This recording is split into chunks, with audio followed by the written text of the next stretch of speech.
तो hey guys, स्वागत है आपका एक और न्यू वीडियो में। तो आज एक और न्यू वीडियो लेके आ चुका हूं मैं आपके लिए। तो अगर आप चैनल पे नए हैं तो चैनल को सब्सक्राइब कीजिए और ऐसी ही न्यू वीडियोस देखने के लिए कमेंट में हमें इसी तरह की वीडियोस की एडवाइस देते रहिएगा। वैसे तो अब तक मेरी वीडियोस के रिस्पॉन्स काफ़ी ख़राब हैं। मैंने सोचा था कि शायद ये एक लिमिटेड रिस्पॉन्स रहेगा कि लाइक ज़्यादा से ज़्यादा 50-100 व्यूज़, बट ये तो कुछ ज़्यादा ही गिर गया मेरे लिए, क्योंकि दरअसल मेरी कुछ जो वीडियोस है लास्ट उन पे मतलब एक व्यू भी नहीं है। मतलब यार हद है, एक व्यू भी नहीं है। मतलब मैं खुद ही ऐसा बिल्कुल सरप्राइज सा हो रहा हूँ कि एक भी व्यूज़ नहीं है। बट कोई नहीं, इसी तरह की और न्यू वीडियोस आपके लिए लाते रहेंगे टाइम टू टाइम। और हाँ, एक बात और बता दूँ आपको कि मेरे चैनल पर हर हफ्ते संडे को 1 बजे वीडियो अपलोड होता है। हो सकता है 1-2 मिनट कभी ऊपर नीचे हो जाए, 1-2 मिनट, आधा एक घंटा, बट संडे को हर हफ्ते मेरे चैनल पे एक न्यू वीडियो अपलोड होता है। तो आज एक और वीडियो लेके आ चुका हूँ आपके लिए, तो शुरू करते हैं। तो आज का ये वीडियो है कोहिनूर हीरे के ऊपर। कोहिनूर भारत का एक हीरा है जो कि एक टाइम पर भारत में पाया गया था, लेकिन दुनिया भर की बहुत ही लंबी यात्रा करने के बाद ये हीरा आज लंदन में है। लेकिन इसके पीछे की कहानी क्या है? ये हीरा किस तरह लंदन पहुंचा? किस किस राजा ने इस हीरे पर अपना अधिकार बताया? तो आज जानेंगे इस हीरे के पूरे इतिहास के बारे में पूरी कहानी। और वीडियोज में इस हीरे के बारे में कई जानकारियां बताई जाती हैं, लेकिन इसके जो मेन टॉपिक्स हैं, जैसे कि इस हीरे का पहला मालिक कौन था, इस हीरे का नाम कोहिनूर किसने रखा, तो आज मैं आपको इन टॉपिक्स के बारे में बताऊंगा अपनी इस वीडियो में। तो पूरी वीडियो में साथ में बने रहिएगा और वीडियो को पूरी देखिएगा।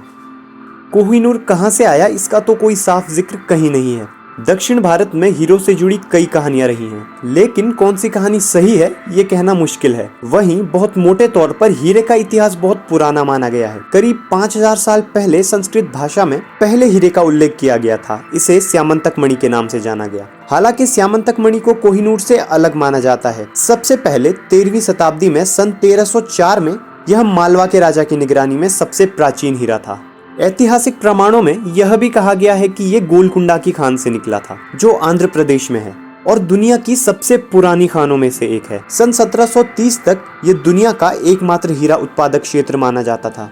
इसके बाद ब्राजील में हीरो की खोज हुई। अब अगर अपने टॉपिक पर वापस आए कि कोहिनूर कहाँ मिला था, तो इसमें दक्षिण भारतीय कथाएं कुछ ज्यादा पुख्ता लगती हैं। संभव है कि हीरा आंध्र प्रदेश की कोलर खान, जो इस वक्त गुंटूर जिले में है, वहां से निकला था।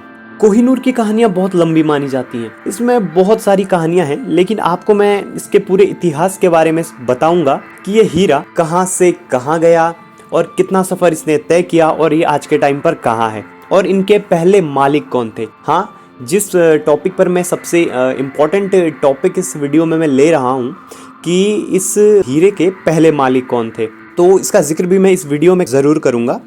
तो शुरू करते हैं। कोहिनूर हीरे के बारे में हमेशा से ये चर्चा है कि इसे भारत से इंग्लैंड ले जाया गया और इस पर वहाँ कब्जा कर लिया गया। और टाइम टाइम पर ऐसी बातें उठती रहती हैं कि कोहिनूर को भारत में वापस लाया जाए, लेकिन इस हीरे के बारे में बाकी इन्फॉर्मेशंस के बारे में कोई बात नहीं करता। जैसे कि इसका पहला मालिक कौन था, कैसे ये हीरा भारत से निकलकर इंग्लैंड पहुंचा और इंग्लैंड की रानी के सिर के ताज का सबसे बहुमूल्य रत्न बन गया। तो आज इसी टॉपिक के बारे में बात करेंगे। कोहिनूर हीरे के बारे में कहा जाता है कि इसे न तो कभी खरीदा गया और न कभी बेचा गया। इसे या तो युद्ध में जीता गया या फिर किसी ने किसी को तोहफे के रूप में दिया। बीते 800 सालों से ये हीरा एक राजा से दूसरे राजा के पास घूमता रहा है। कभी किसी को तोहफे के रूप में दिया गया तो कभी किसी बाहरी आक्रमणकारी ने हमला कर इसे जीत लिया। फिलहाल ये इंग्लैंड की रानी के ताज की शोभा बढ़ा रहा है। इसकी खोज के बाद इसकी जो पूरी कहानी है ये बहुत ही खून खराबे और रोमांच से भरी है। तो चलिए जानते हैं इस बारे में। शुरुआत की बात करें तो सबसे पहले इसे भारत में खुदाई के दौरान निकाला गया, फिर खिलजी शासकों के पास गया जिनसे मुगलों ने छीन लिया। एक ईरानी शासक मुगलों से छीनकर इसे भारत से बाहर ले गया, तो महाराजा रणजीत सिंह इसे फिर वापस ले आए। आखिर में ये अंग्रेजों के हाथ लगा और इस हीरे का रोमांचकारी सफर एक महल में कैद होकर रह गया। कोहिनूर हीरा करीब 800 साल पहले आंध्र प्रदेश के गुंटूर जिला स्थित गोलकुंडा खदान में निकाला गया। तब से इसे दुनिया का सबसे बड़ा हीरा माना जाता था और इसका कुल वजन 886 कैरेट था।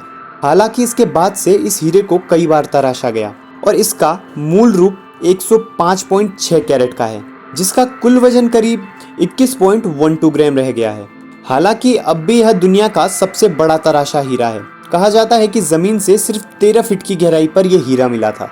अगर इसकी कीमत की बात करें तो वैसे तो इस हीरे की कीमत लगाना मुश्किल है और न ही कभी किसी ऑफिशियल तौर पर इस हीरे की कीमत लगाई गई, क्योंकि इसे कभी बेचा नहीं गया और ना ही कभी खरीदा गया। हालांकि इस हीरे का आकलन करीब 1 अरब डॉलर यानी 8,000 करोड़ रुपए की कीमत के आसपास है।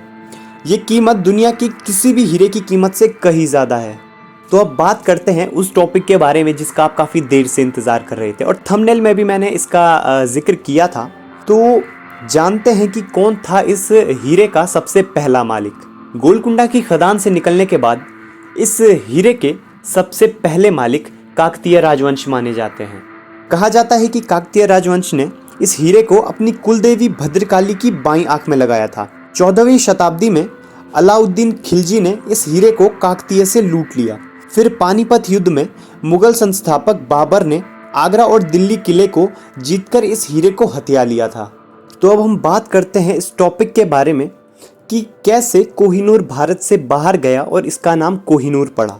ईरानी शासक नादिर शाह ने 1738 में मुगलों पर आक्रमण कर उन्हें हराया और 13वें मुगल बादशाह अहमद शाह से इस हीरे को छीनकर पहली बार भारत से बाहर ले गया।